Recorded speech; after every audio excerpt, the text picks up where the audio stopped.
Hello friends, welcome to learner classes. हम analysis कर रहे थे क्लास 6 से लेकर 12 तक की एनसीईआरटी महेश वर्णमाल की पुस्तक को, जिसमें आज हम देखेंगे नीति आयोग टॉपिक को। तो चलिए शुरू करते हैं। इससे पहले फ्रेंड्स, आपसे रिक्वेस्ट है, यदि आप चैनल पर पहली बार हैं तो प्लीज़ चैनल को सब्सक्राइब कर लीजिएगा, वीडियो को लाइक कर दीजिएगा एंड शेयर करिए, एंड जो भी आपके सजेशन हो उसे कमेंट बॉक्स में ज़रूर बताइए। नीति आयोग, पहले हम यहाँ पर जान लेते हैं नीति आयोग की full form. National institution for transforming India. NITI Aayog की फुल फॉर्म है national institution for transforming India. अब यहाँ पर देखते हैं योजना आयोग की स्थापना कब हुई थी। योजना आयोग की स्थापना कब हुई थी? 15 मार्च 1950 को। 15 मार्च 1950 को स्थापना हुई थी किसकी? योजना आयोग की। योजना आयोग के प्रथम अध्यक्ष कौन थे? योजना आयोग के प्रथम अध्यक्ष थे पंडित जवाहरलाल नेहरू। पंडित जवाहरलाल नेहरू योजना आयोग के प्रथम अध्यक्ष थे। योजना आयोग की स्थापना संघीय मंत्रिपरिषद द्वारा एक विशेष प्रस्ताव पारित करके की गई थी। किसकी? योजना आयोग की स्थापना। नीति आयोग कौन सा निकाय है? नीति आयोग निकाय है गैर संवैधानिक, नॉन कॉन्स्टिट्यूशनल। नीति आयोग गैर संवैधानिक निकाय है। योजना आयोग के स्थान पर नीति आयोग का गठन कब किया गया? 1 जनवरी 2015 को योजना आयोग को रिप्लेस करके नीति आयोग का गठन किया गया। नीति आयोग का अध्यक्ष कौन होता है? नीति आयोग का अध्यक्ष होता है भारत का प्रधानमंत्री। नीति आयोग की संरचना की बात कर लेते हैं हम यहाँ पर। Structure of NITI Aayog. इसका अध्यक्ष होता है भारत का प्रधानमंत्री। नीति आयोग का अध्यक्ष होता है भारत के प्रधानमंत्री। गवर्निंग काउंसिल में सभी राज्यों के मुख्यमंत्री और संघ राज्यों के उपराज्यपाल, जिन केंद्र शासित प्रदेशों में विधानसभा है वहां के मुख्यमंत्री भी इसमें शामिल होते हैं। विशेष आमंत्रित सदस्य होते हैं विभिन्न क्षेत्रों के विशेषज्ञ प्रधानमंत्री द्वारा जो नामित होते हैं। इसके उपाध्यक्ष प्रधानमंत्री द्वारा नियुक्त किए जाते हैं। नीति आयोग के सदस्य पूर्णकालिक होते हैं। अंशकालिक सदस्य होते हैं वो अग्रणी विश्वविद्यालय, शोध संस्थानों और अन्य सुसंगत संस्थाओं से अधिकतम 2 पदेन सदस्य अंशकालिक सदस्य श्रेणी के आधार पर होंगे। पदेन सदस्य जो होते हैं वो केंद्रीय मंत्रिपरिषद से अधिकतम 4 सदस्य प्रधानमंत्री द्वारा नामित किए जाते हैं। मुख्य कार्यकारी अधिकारी होते हैं भारत सरकार के सचिव स्तर का अधिकारी। निश्चित कार्यकाल है तो प्रधानमंत्री द्वारा नियुक्त किया जाता है। सचिवालय, आवश्यकता के अनुसार इसमें सचिवालय की स्थापना होती है। विशिष्ट मुद्दों और ऐसे आकस्मिक मामलों जिनका संबंध एक से अधिक राज्य या क्षेत्र से हो को देखने के लिए क्षेत्रीय परिषदें, ये परिषदें विशिष्ट कार्यकाल के लिए बनाई जाएंगी। यह था नीति आयोग का स्ट्रक्चर। नेक्स्ट है राष्ट्रीय विकास परिषद। नेशनल डेवलपमेंट काउंसिल की स्थापना कब हुई थी? नेशनल डेवलपमेंट काउंसिल की स्थापना हुई थी 6 अगस्त 1952 को। राष्ट्रीय विकास परिषद की अध्यक्षता कौन करता है? भारत का प्रधानमंत्री। नीति आयोग के उपाध्यक्ष को भारत की सरकार के वरीयता क्रम में कौन सा दर्जा दिया गया है? भारत सरकार के कैबिनेट मंत्री के समान। नीति आयोग के उपाध्यक्ष को भारत सरकार के वरीयता क्रम में भारत की कैबिनेट मंत्री के समान दर्जा दिया गया है। राष्ट्रीय भारत परिवर्तन संस्थाओं की बात कर लेते हैं। यहाँ पर नेशनल इंस्टीट्यूशन जो है for transforming India, NITI Aayog की यहाँ पर नीति की बात कर लेते हैं। इसका निर्माण हुआ था कब? 1 जनवरी 2015 को। पूर्ववर्ती थी योजना आयोग को रिप्लेस करके निर्माण हुआ था। अधिकार क्षेत्र भारत सरकार। मुख्यालय है इसका नई दिल्ली में। अध्यक्ष प्रधानमंत्री हैं। उपाध्यक्ष हैं डॉक्टर सुमन के बेरी और मुख्य कार्यकारी अधिकारी हैं तो वो हैं परमेश्वर अय्यर। वेबसाइट है इसकी नीति गवर्नमेंट इन इसकी जो वेबसाइट है तो है नीति गवर्नमेंट इन। नीति आयोग तथा राज्य सरकारों के मध्य समन्वयकर्ता का कार्य कौन करता है? कोऑर्डिनेटर का कार्य कौन करता है? राष्ट्रीय विकास परिषद। नीति आयोग तथा राज्य सरकारों के मध्य कोऑर्डिनेटर का कार्य करती है राष्ट्रीय विकास परिषद। योजना आयोग ने संघ का स्थान ले लिया और हमारा देश अनेक अर्थों में एकल प्रणाली की तरह कार्य कर रहा है। यह स्टेटमेंट किसने दिया? के संथानम ने कहा योजना आयोग ने संघ का स्थान ले लिया है और हमारा देश अनेक अर्थों में एकल प्रणाली की तरह कार्य कर रहा है। यहाँ पर बात कर लेते हैं वरीयता अनुक्रम की। वरीयता अनुक्रम में सबसे पहले राष्ट्रपति, फिर उपराष्ट्रपति, प्रधानमंत्री, अपने अपने राज्यों में राज्यपाल, पूर्व राष्ट्रपति का उप प्रधानमंत्री, भारत के मुख्य न्यायाधीश एवं लोकसभा अध्यक्ष, संघ के कैबिनेट मंत्री एवं अपने अपने राज्यों में राज्यों के मुख्यमंत्री, उपाध्यक्ष नीति आयोग, पूर्व प्रधानमंत्री, राज्यसभा एवं लोकसभा में विपक्ष के नेता, भारत रत्न से सम्मानित व्यक्ति, भारत रत्न से सम्मानित व्यक्ति भी शामिल हैं अपने अपने राज्यों के बाहर राज्यों के राज्यपाल, उच्चतम न्यायालय के न्यायाधीश, संघ अध्यक्ष, संघ लोक सेवा आयोग, मुख्य चुनाव आयुक्त, भारत के नियंत्रक एवं महालेखा परीक्षक, राज्यसभा के उपसभापति जो हैं सभी इसमें सम्मिलित होते हैं। नेक्स्ट है नीति आयोग का उद्देश्य आर्थिक नियोजन और नीति निर्माण से राष्ट्रीय सुरक्षा को सुनिश्चित करना है। नीति आयोग का उद्देश्य है ये आर्थिक नियोजन और नीति निर्माण से राष्ट्रीय सुरक्षा को सुनिश्चित करना है। नेक्स्ट यहाँ पर हम इलेक्शन कमीशन की बात करते हैं, निर्वाचन आयोग की। इलेक्शन कमीशन राजनीतिक दल को राष्ट्रीय या क्षेत्रीय दल की मान्यता देने का अधिकार किसे प्राप्त है? यह है किसको? चुनाव आयोग को। चुनाव आयोग को प्राप्त है। भारत के मुख्य निर्वाचन आयुक्त की पदावधि क्या है?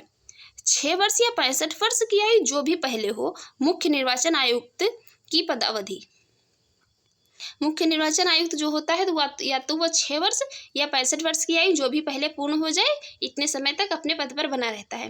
भारत के मुख्य चुनाव आयुक्त को किसके द्वारा नियुक्त किया जाता है? राष्ट्रपति के द्वारा, भारत के राष्ट्रपति के द्वारा। निर्वाचन से संबंधित यहाँ पर आर्टिकल्स की बात कर लेते हैं। इसमें शामिल है आर्टिकल 324 चुनाव कार्य के अधीक्षण, निदेशन तथा नियंत्रण की शक्ति चुनाव आयोग में निहित है। अनुच्छेद 325 चुनाव प्रक्रिया में शामिल होने के लिए कोई व्यक्ति धर्म, नस्ल, जाति अथवा लिंग के आधार पर अयोग्य नहीं होता है अथवा इन्हीं आधारों पर शामिल होने का दावा नहीं कर सकता है।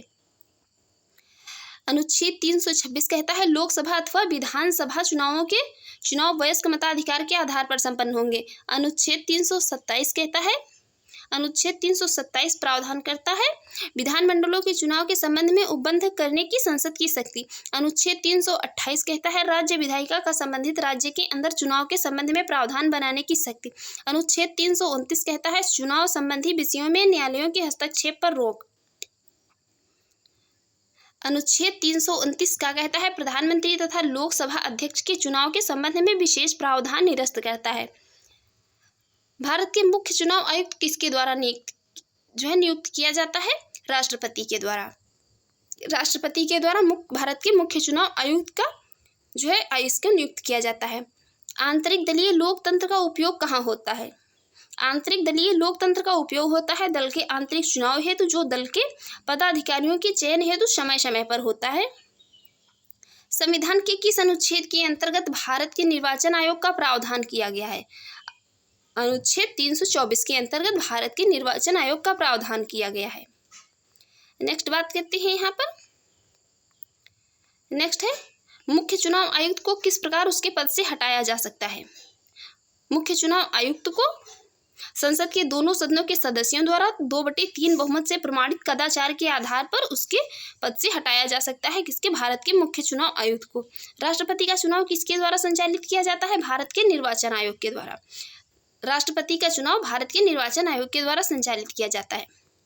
61वें संविधान संशोधन अधिनियम 1989 के अंतर्गत मतदान की न्यूनतम आयु 21 वर्ष से घटाकर 18 वर्ष कर दी गई थी। पहले ये मतदान करने की, वोट डालने की न्यूनतम आयु जो थी 21 वर्ष की रखी गई थी। इसके बाद ये 61वां संविधान संशोधन 1989 हुआ, उसमें ये घटाकर 18 वर्ष कर दी गई। सांसदों की अयोग्यता संबंधी विवाद पर कौन निर्णय देता है? निर्वाचन आयोग के परामर्श से राष्ट्रपति। जो सांसद होते हैं इनकी अयोग्यता संबंधी विवाद यदि होता है तो इस पर निर्णय देता है निर्वाचन आयोग के परामर्श पर राष्ट्रपति। संसद द्वारा किस व्यक्ति को चुनाव लड़ने के लिए अयोग्य करार दिया जाता है? न्यायालय द्वारा अपराधी घोषित किए गए व्यक्ति को चुनाव लड़ने का अधिकार नहीं है, उसे चुनाव लड़ने के लिए अयोग्य करार दिया जाता है। यदि कोई भी व्यक्ति किसी न्यायालय द्वारा अपराधी घोषित है तो वो भारत में चुनाव नहीं लड़ सकता है। भारत में मताधिकार और निर्वाचित होने का अधिकार किस प्रकार का है? एक विधिक अधिकार है। मताधिकार और निर्वाचित होने का अधिकार एक विधिक अधिकार है। राजनीतिक दलों को सर्वप्रथम संवैधानिक मान्यता किस वर्ष प्रदान की गई है? वर्ष 1985 के द्वारा। आनुपातिक प्रतिनिधित्व की आवश्यकता किस देश में नहीं होती है? जहां द्विदलीय प्रणाली प्रचलित होती है वहां क्या होता है? अनुपातिक प्रतिनिधित्व की आवश्यकता नहीं होती है। दिनेश गोस्वामी समिति का संबंध किससे है? दिनेश गोस्वामी समिति का संबंध है लोकसभा चुनाव के सरकारी वित्तीयन से। लोकसभा के सरकारी वित्तीयन से संबंध है दिनेश गोस्वामी समिति का, याद रखिए। किसी भी राजनीतिक दल को मुख्य विपक्षी दल की मान्यता प्राप्त करने हेतु उसके पास सदन के कम से कम 10% सदस्य होने चाहिए। कोई राजनीतिक दल यदि है तो उसको जो है क्या है, दल की मान्यता प्राप्त करने है तो मुख्य विपक्षी दल की मान्यता प्राप्त करनी है तो उसके पास जो है कम से कम सदन के 10% सदस्य होने चाहिए। निर्वाचन आयोग को किस वर्ष 3 सदस्यीय आयोग बनाया गया था? वर्ष 1989 और 1993 में निर्वाचन आयोग को 3 सदस्यीय आयोग बनाया गया। दल बदल निरोधक अधिनियम कब पारित किया गया? 15 फरवरी 1985 को दल बदल निरोधक अधिनियम पारित किया गया। निर्वाचन प्रक्रिया इलेक्शन प्रोसेस का आरंभ राष्ट्रपति द्वारा जारी की गई अधिसूचना से होता है। इलेक्शन प्रोसेस का आरंभ राष्ट्रपति द्वारा जारी की गई अधिसूचना से होता है। यह अधिसूचना जनप्रतिनिधित्व अधिनियम जो है पब्लिक रिप्रेजेंटेटिव एक्ट 1951 की धारा 14 के अंतर्गत जारी की जाती है। कौन? जनप्रतिनिधित्व अधिनियम। नेक्स्ट यहाँ पर है, नेक्स्ट है संसद तथा राज्य विधानमंडलों के चुनाव का संचालन निर्वाचन आयोग द्वारा किया जाता है। संसद तथा राज्य विधानमंडल के चुनाव होते हैं, उनका संचालन भी इलेक्शन कमीशन के द्वारा किया जाता है। नेक्स्ट यहाँ पर हम बात करते हैं प्रमुख आयोगों की। इम्पोर्टेंट जो भी और कमीशन हैं उनकी बात कर लेते हैं। यहाँ पर राष्ट्रीय मानव अधिकार आयोग, नेशनल ह्यूमन राइट्स कमीशन अधिनियम 1993 के अनुसार किसे इस आयोग का अध्यक्ष बनाया जा सकता है? उच्चतम न्यायालय का सेवानिवृत्त मुख्य न्यायाधीश अथवा सेवानिवृत्त न्यायाधीश। उच्चतम न्यायालय का सेवानिवृत्त या तो मुख्य न्यायाधीश या सेवानिवृत्त न्यायाधीश जो होता है उसे नेशनल ह्यूमन राइट्स कमीशन 1993 का जो है अध्यक्ष बनाया जा सकता है इस आयोग का। भारत में सर्वप्रथम लोक सेवा आयोग की स्थापना किस अधिनियम के द्वारा की गई थी? गवर्नमेंट ऑफ इंडिया एक्ट 1919 के तहत लोक सेवा आयोग की स्थापना की गई थी। गवर्नमेंट ऑफ इंडिया एक्ट 1919 के तहत वर्ष 1926 में ली आयोग की अनुशंसा पर सर्वप्रथम लोक सेवा की स्थापना की गई थी। राज्य लोक सेवा आयोग की, स्टेट पब्लिक सर्विस कमीशन की, वर्ष 1926 में ली आयोग की अनुशंसा पर सर्वप्रथम लोक सेवा आयोग की स्थापना की गई थी।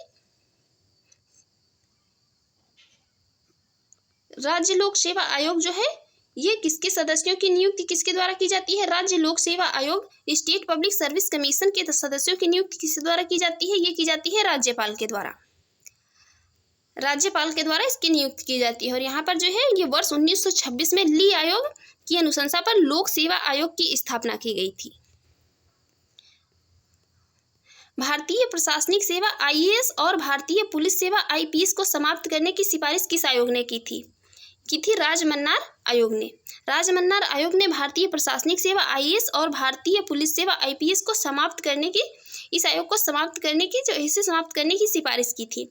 संघ लोक सेवा आयोग की प्रथम महिला अध्यक्ष कौन थी?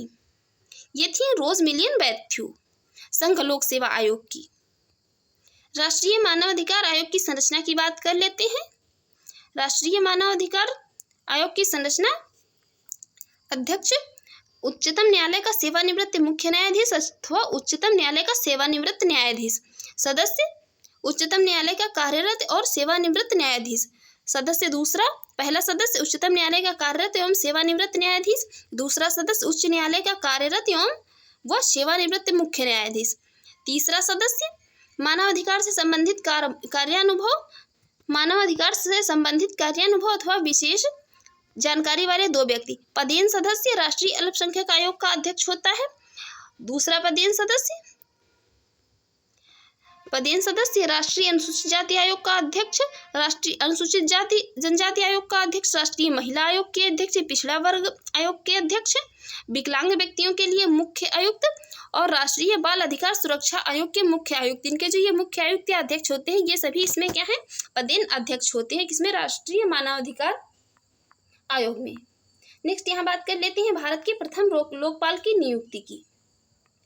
भारत के प्रथम लोकपाल की नियुक्ति 23 मार्च 2019 को राष्ट्रपति द्वारा सर्वोच्च न्यायालय के सेवानिवृत्त न्यायाधीश पिनाकी चंद्र घोष को भारत का प्रथम लोकपाल नियुक्त किया गया था। इनका चयन प्रधानमंत्री नरेंद्र मोदी की अध्यक्षता वाली एक चयन समिति द्वारा किया गया।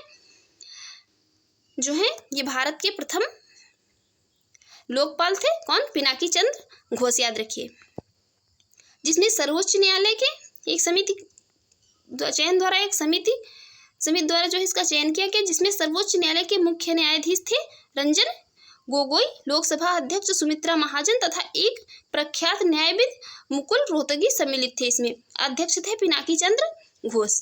न्यायविद सदस्य थे कौन? Justice Dilip B Bhosle, Pradeep Kumar Mohanty, Abhilasha Kumari, Ajay Kumar Tripathi.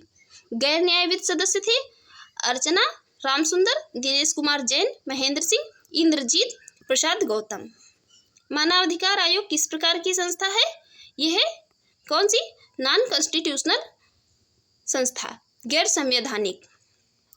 राजनीतिज्ञों एवं अपराधियों के मेल जोल संबंधों की जांच करने वाली समिति कौन सी है? यह है बोहरा समिति। बोहरा समिति राजनीतिज्ञों व अपराधियों के मेल जोल से संबंधित जांच करने वाली समिति है।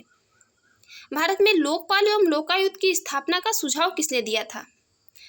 यह दिया था प्रशासनिक सुधार आयोग ने। प्रशासनिक सुधार आयोग ने भारत में लोकपाल एवं लोकायुक्त की स्थापना का सुझाव दिया था। संसद में प्रथम लोकपाल विधेयक किस वर्ष प्रस्तुत किया गया? वर्ष 1968 में। वर्ष 1968 में प्रथम लोकपाल विधेयक प्रस्तुत किया गया।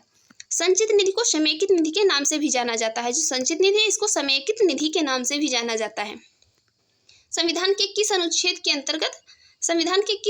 के अंतर्गत लोक सेवा आयोग के सदस्य को हटाया जा सकता है? अनुच्छेद 317 के अंतर्गत। अनुच्छेद 317 के अंतर्गत लोक सेवा आयोग के अध्यक्ष को हटाया जा सकता है।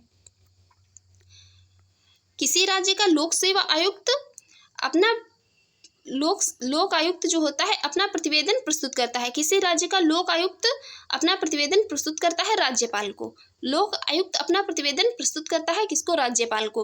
राज्य मानवाधिकार आयोग का अध्यक्ष कौन होता है? उच्च न्यायालय का सेवानिवृत्त मुख्य न्यायाधीश। उच्च न्यायालय का सेवानिवृत्त मुख्य न्यायाधीश राज्य मानवाधिकार आयोग का अध्यक्ष होता है। उत्तर प्रदेश लोक सेवा आयोग यूपीपीएससी के व्यय किस निधि पर भारित होते हैं? राज्य की संचित निधि पर। उत्तर प्रदेश लोक सेवा आयोग के व्यय भारित होते हैं राज्य की संचित निधि पर। लोक सेवा आयोग में एक अध्यक्ष के अतिरिक्त 10 अन्य सदस्य होते हैं। नेक्स्ट है यहाँ पर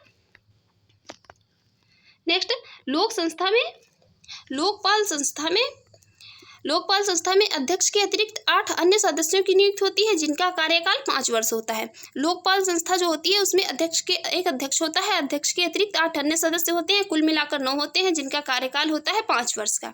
अब यहाँ पर हम ऑफिशियल लैंग्वेज या राजभाषा की बात कर लेते हैं। ऑफिशियल लैंग्वेज या राजभाषा। भारतीय संविधान के अनुच्छेद 344 के अंतर्गत प्रथम राजभाषा आयोग का गठन कब हुआ? वर्ष 1955 में बीजी खेर की अध्यक्षता में। वर्ष 1955 में बीजी खेर की अध्यक्षता में भारतीय संविधान के अनुच्छेद 344 के अंतर्गत प्रथम राजभाषा आयोग का गठन किया गया। 8वीं अनुसूची में वर्ष 2003 में 4 भाषाएं किस संविधान संशोधन के द्वारा जोड़ी गई, जिससे उनकी संख्या बढ़कर 22 हो गई है? 92वें संविधान संशोधन के द्वारा वर्ष 2003 में 8वीं अनुसूची में 4 भाषाएं जोड़ी गई थी। भारतीय संविधान में 8वीं अनुसूची में सम्मिलित भाषाओं की बात कर लेते हैं। यहाँ पर पहली है असमिया, दूसरी है बंगला, तीसरी है गुजराती, चौथी हिंदी, 5वीं कन्नड़, 6ठी कश्मीरी, 7वीं कोंकणी, 8वीं मलयालम, 9वीं मणिपुरी, 10वीं मराठी, 11वीं नेपाली, 12वीं उड़िया, 13वीं कौन सी है? 13वीं है पंजाबी, 14वीं संस्कृत, 15वीं सिंधी, 16वीं तमिल, 17वीं तेलुगु, 18वीं उर्दू, 19वीं डोगरी, 20वीं बोडो, 21वीं मैथिली और 22वीं है संथाली। ये 4 भाषाएं जो डोगरी, बोडो, मैथिली और संथाली हैं, ये बाद में जोड़ी गई हैं 91वें संविधान संशोधन द्वारा 2003 में। नेक्स्ट यहाँ पर देखते हैं संविधान के किस अनुच्छेद में प्रत्येक राज्य में भाषाई अल्पसंख्यक वर्ग के बच्चों को उनकी मातृभाषा में प्राथमिक स्तर पर शिक्षा उपलब्ध कराने की व्यवस्था है? यह अनुच्छेद 350 का में। अनुच्छेद 350 का में प्रावधान किया गया है कि प्रत्येक राज्य में भाषाई अल्पसंख्यक वर्ग के बच्चों को उनकी मातृभाषा में प्राथमिक स्तर पर शिक्षा उपलब्ध कराई जाए। मैथिली भाषा को 8वीं अनुसूची के अंतर्गत किस वर्ष रखा गया? वर्ष 2003 में। मैथिली भाषा को वर्ष 2003 में 91वें संविधान संशोधन द्वारा रखा गया। 71वें संविधान संशोधन द्वारा वर्ष 1992 में से संविधान की 8वीं अनुसूची में नेपाली, कोंकणी एवं मणिपुरी भाषाएं जोड़ी गई। कौन सी? नेपाली, कोंकणी एवं मणिपुरी भाषाएं। उत्तराखंड की द्वितीय राजभाषा है संस्कृत।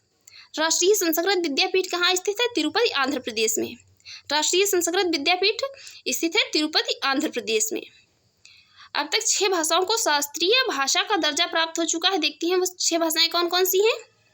तमिल को 2004 में, तेलुगु को 2008 में, मलयालम को 2013 में, संस्कृत को 2005 में, कन्नड़ को 2008 में और उड़िया को 2014 में।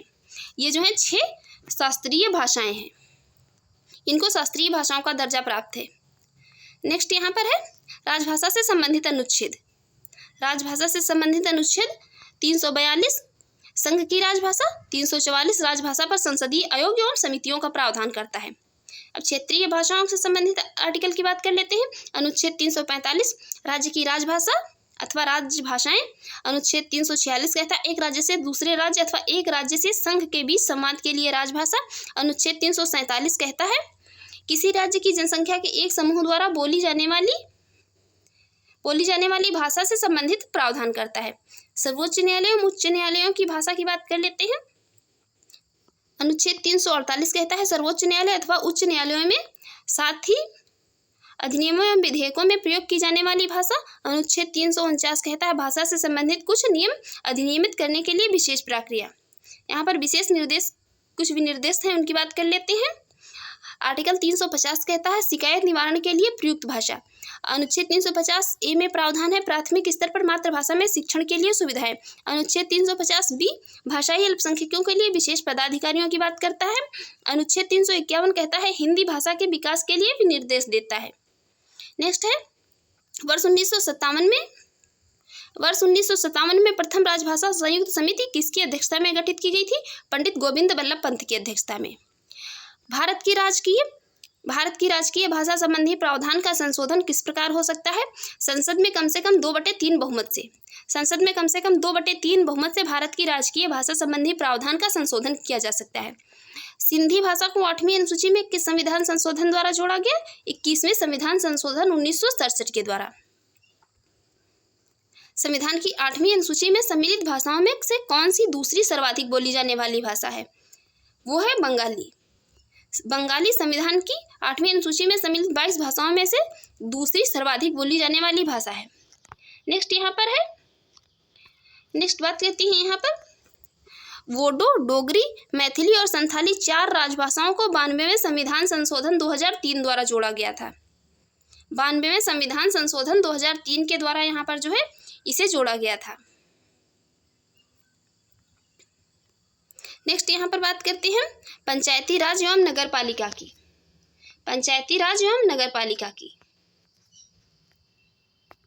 पंचायती राज की सूची का विषय है यह है राज्य सूची का। पंचायती राज विषय है राज्य सूची का। संविधान के 73वें संशोधन द्वारा पंचायतों को निर्दिष्ट किए जाने वाले कार्य किस सूची में वर्णित है? यह है 11वीं अनुसूची में।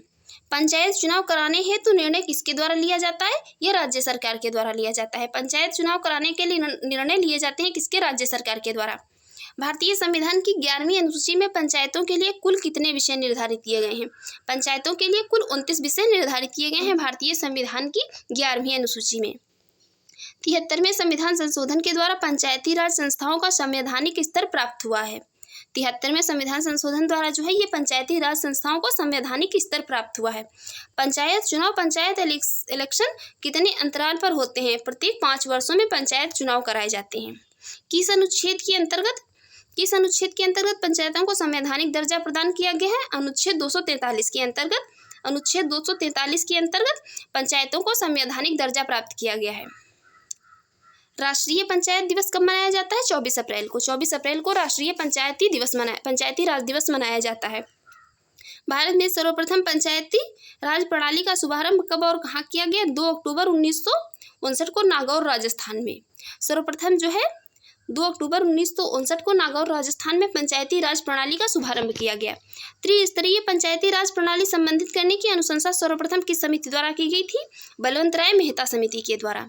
बलवंत राय मेहता समिति द्वारा त्रिस्तरीय पंचायती राज प्रणाली स्थापित करने की अनुशंसा की गई थी सर्वप्रथम। अशोक मेहता समिति ने पंचायती राज के लिए किस प्रतिमान की संस्तुति की थी? द्विस्तरीय पंचायती राज व्यवस्था की संस्तुति की थी किसने? अशोक मेहता समिति ने। पंचायतों एवं नगर पालिकाओं के संबंध में पंचायतों एवं नगर पालिकाओं के संबंध में भारतीय संविधान में किस वर्ष प्रावधान किया गया? वर्ष 1993 में। वर्ष 1993 में पंचायतों एवं नगर पालिकाओं के संबंध में भारतीय संविधान में जो है प्रावधान किया गया। पंचायती राज को किस संशोधन द्वारा स्वशासन की इकाई के रूप में संगठित किया गया? भारतीय संविधान के 73वें संशोधन द्वारा। भारतीय संविधान के 73वें संशोधन द्वारा पंचायती राज को स्वशासन की इकाई के रूप में संगठित किया गया। नेक्स्ट यहाँ पर बात करते हैं। नेक्स्ट है पंचायती राज व्यवस्था से संबंधित समितियाँ। पंचायती राज व्यवस्था से संबंधित समितियां हैं बलवंत राय मेहता समिति 1957, अशोक मेहता समिति 1977, जीवी के राव समिति 1985, एम.एल. सिंघवी समिति 1986, संथानम समिति 1962 और सादिक अली समिति 1964 में ये गठित हुई थी। नेक्स्ट बात करते हैं पंचायती राज को संवैधानिक स्थिति प्रदान करने की संस्तुति किस समिति द्वारा की गई थी? एम.एल. सिंघवी समिति के द्वारा। एल.एम. सिंघवी समिति संवैधानिक स्थिति प्रदान करने की जो है पंचायती राज व्यवस्था को संस्तुति की थी इसने। किन राज्यों में पंचायत समितियों तथा जिला परिषदों को भी करारोपण की शक्तियां दी गई थी? गुजरात, महाराष्ट्र एवं राजस्थान। गुजरात, महाराष्ट्र एवं राजस्थान में राज्यों में पंचायत समितियों तथा जिला परिषदों को भी करारोपण की शक्तियां दी गई थी। ब्लॉक स्तर पर पंचायत समिति का क्या स्वरूप है? ब्लॉक स्तर पर पंचायत समिति का प्रशासनिक प्राधिकरण स्वरूप है, एडमिनिस्ट्रेटिव अथॉरिटी। ब्लॉक स्तर पर पंचायत समिति का स्वरूप है। पंचायती राज का प्रावधान लक्ष्य ग्रामवासियों में सक्रिय का विकेंद्रीकरण तथा लोगों को विकास मूलक प्रशासन में भागीदारी की योग्य बनाना या लोकतांत्रिक विकेंद्रीकरण को प्रोत्साहित करता है। नेक्स्ट है यदि पंचायत भंग होती है तो कितनी अवधि के भीतर निर्वाचन कराना अनिवार्य है? कितनी अवधि के भीतर? 6 माह के भीतर। पंचायतों में किन वर्गों के लिए आरक्षण का प्रावधान है? पंचायतों में आरक्षण है जिन वर्गों को उनको देख लेते हैं, महिलाओं के लिए है, अनुसूचित जातियों के लिए है तथा अनुसूचित जनजातियों के लिए पंचायतों में आरक्षण प्रदान किया गया है। अब यहाँ पर बात कर लेते हैं हम इनकी अनुसूचियों की, इनसे संबंधित अनुसूचियों की और आर्टिकलों की।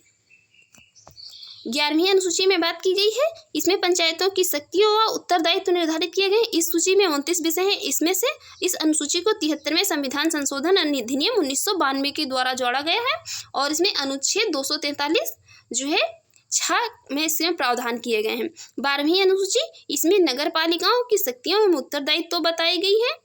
इस सूची में 18 विषय हैं। इस अनुसूची को 74वें संविधान संशोधन अधिनियम 1992 के द्वारा जोड़ा गया है। 73वें संविधान संशोधन के अंतर्गत महिलाओं के लिए ग्राम पंचायतों में 33% स्थान आरक्षित किए गए हैं। 33% स्थान जो है सीट्स हैं किसके लिए? महिलाओं के लिए रिजर्व की गई है 73वें संविधान संशोधन के द्वारा ग्राम पंचायतों में। नेक्स्ट यहाँ पर विभिन्न राज्यों में पंचायती राज संस्थाओं की बात कर लेते हैं। कहाँ कहाँ पर कौन कौन स्तर की पंचायती राज संस्थाएं हैं? यहाँ पर सबसे पहले यहाँ पर ग्राम पंचायतों की बात कर लेते हैं, जिसमें केरल, जम्मू कश्मीर, त्रिपुरा, मणिपुर और सिक्किम जो है इसमें एक स्तरीय क्या है? एक स्तरीय ग्राम पंचायतें हैं और 2 स्तरीय ग्राम पंचायतें कहाँ कहाँ पर हैं? असम, उड़ीसा, कर्नाटक और हरियाणा में। 3 स्तरीय कहाँ कहाँ पर हैं? ये 3 स्तरीय हैं उत्तर प्रदेश, बिहार, महाराष्ट्र, आंध्र प्रदेश, हिमाचल प्रदेश, पंजाब, गुजरात, तमिलनाडु, राजस्थान एवं मध्य प्रदेश में 3 स्तरीय हैं। 4 स्तरीय कहाँ कहाँ पर हैं? 4 स्तरीय केवल पश्चिम बंगाल में है। ये पश्चिम बंगाल को याद रखिए। 4 स्तरीय ग्राम पंचायत जो है ये केवल पश्चिम बंगाल में है। नेक्स्ट यहाँ पर बात करते हैं गुजरात की जो त्रिस्तरीय पंचायत संस्थाएं हैं। गुजरात की त्रिस्तरीय पंचायत संस्थाएं ग्राम पंचायत, तालुका समिति तथा जिला परिषद है। मेघालय, मिजोरम तथा नागालैंड में पंचायतों का गठन नहीं किया गया। इन राज्यों में एक स्तरीय जनजातीय परिषदें कार्यरत हैं। नेक्स्ट बात करते हैं यहाँ पर अन्य पिछड़ा वर्ग को आरक्षण देने का प्रावधान करने के लिए किसे शक्ति प्रदान की गई है? शक्ति प्रदान की गई है राज्य विधानमंडलों को। अन्य पिछड़ा वर्ग को आरक्षण देने के लिए शक्ति प्रदान की गई है राज्य विधानमंडलों को। उत्तर प्रदेश में पंचायती राज संस्थाओं में महिलाओं के लिए आरक्षित सीटों की कुल संख्या कुल स्थानों की 1/3 है। उत्तर प्रदेश में जो महिलाओं के लिए सीटें आरक्षित है पंचायतों में, उनकी संख्या कितनी है? कुल सीटों की 1/3 है। 73वां संविधान संशोधन अधिनियम का क्या उद्देश्य है? 73वां संविधान संशोधन अधिनियम का क्या उद्देश्य है? तो देश में सशक्त एवं जीवंत पंचायती राज संस्थाओं की स्थापना करना। देश में सशक्त एवं जीवंत पंचायती राज संस्थाओं की स्थापना करना 73वें संविधान संशोधन अधिनियम का उद्देश्य है। नेक्स्ट बात करते हैं यहाँ पर, भारत के किस राज्य पंचायती राज से संबंधित मामलों की सुनवाई के लिए पृथक अपीलीय न्यायाधिकरण का गठन किया गया है? ये कहाँ किया गया है? केरल में। नेक्स्ट, अनुसूचित जनजातियों एसटी से परिपूर्ण किस राज्य में अनुसूचित जातियों एसटी हेतु आरक्षण का कोई प्रावधान नहीं है? अरुणाचल प्रदेश में। किसी राज्य के राज्यपाल को उस विशेष राज्य की पंचायतों द्वारा विनियोजित हो सकने वाले करों और शुल्कों, टैक्स एंड फीसेस के निर्धारण के सिद्धांत के विषय में संस्तुत राज्य वित्त आयोग करता है। नेक्स्ट है, नगरपालिका किस संविधान संशोधन से संबंधित है? नगरपालिका संबंधित है 74वें संविधान संशोधन अधिनियम से। 73वां संविधान संशोधन अधिनियम किस व्यवस्था को प्रोत्साहित करता है? प्रोत्साहित करता है स्वशासन की व्यवस्था को। सुशासन की व्यवस्था को प्रोत्साहित करता है 73वां संविधान संशोधन। नेक्स्ट है, राज्य वित्त आयोग का गठन। राज्य वित्त आयोग का गठन भारतीय संविधान के किस अनुच्छेद के अंतर्गत किया जाता है? अनुच्छेद 243 के खंड 1 के अंतर्गत। नेक्स्ट यहाँ पर है, पंचायती राज समिति के सदस्य किस चुनाव पद्धति से चुने जाते हैं? किस पद्धति से चुने जाते हैं? जनता द्वारा प्रत्यक्ष रूप से। किसी भी बीपीएल परिवार का वयस्क सदस्य महात्मा गांधी राष्ट्रीय ग्रामीण रोजगार गारंटी अधिनियम मनरेगा के अंतर्गत लाभ प्राप्त करने का पात्र होता है। महात्मा गांधी राष्ट्रीय ग्रामीण रोजगार गारंटी योजना में आयोजना बनाने, संपादन करने व क्रियान्वयन का उत्तरदायित्व किसका होता है? होता है किसका? ग्राम पंचायतों का। महात्मा गांधी राष्ट्रीय ग्रामीण रोजगार गारंटी योजना में आयोजना बनाना, संपादन करने व क्रियान्वयन करने का उत्तरदायित्व होता है ग्राम पंचायतों का। भारत के किस राज्य में पंचायतों में अल्पसंख्यकों के लिए आरक्षण है? आंध्र प्रदेश में। आंध्र प्रदेश पंचायत जो है, इसमें अल्पसंख्यकों के लिए आरक्षण है। अब पंचायती राज से संबंधित यहाँ पर समितियां जो कि संवैधानिकरण के बाद है, उनकी बात कर लेते हैं। यहाँ पर पंचायती राज संस्थाओं के अधिकारों तथा प्रकारों के हस्तांतरण के लिए गठित टास्क फोर्स या कार्यदल के अध्यक्ष थे ललित माथुर वर्ष 2001 में। निम्नतम स्तर पर नियोजन के लिए गठित विशेषज्ञ समूह वी रामचंद्रन अध्यक्ष वर्ष 2005 में गठित की गई। जिला स्तर पर नियोजन की नियमावली तैयार करने का कार्यदल अध्यक्ष श्रीमती राजबंद संधू वर्ष 2008 में। DRDA जिला ग्रामीण एजेंसी के पुनर्गठन के लिए गठित समिति बी रामचंद्रन अध्यक्ष वर्ष 2010 में। आम वस्तुओं एवं सेवाओं की कुशल आपूर्ति के लिए पंचायतों के उत्तोलन की विशेषज्ञ समिति मणिशंकर अय्यर अध्यक्ष वर्ष 2012 में गठित। नेक्स्ट है यहाँ पर, नेक्स्ट बात करते हैं, नगर पालिकाओं को 12वीं अनुसूची में वर्णित कुल 18 विषयों पर विधि बनाने की शक्ति प्रदान की गई है। कितने विषयों पर? नगर पालिकाओं को 12वीं अनुसूची में वर्णित कुल 18 विषयों पर विधि बनाने की शक्ति प्रदान की गई है जो है।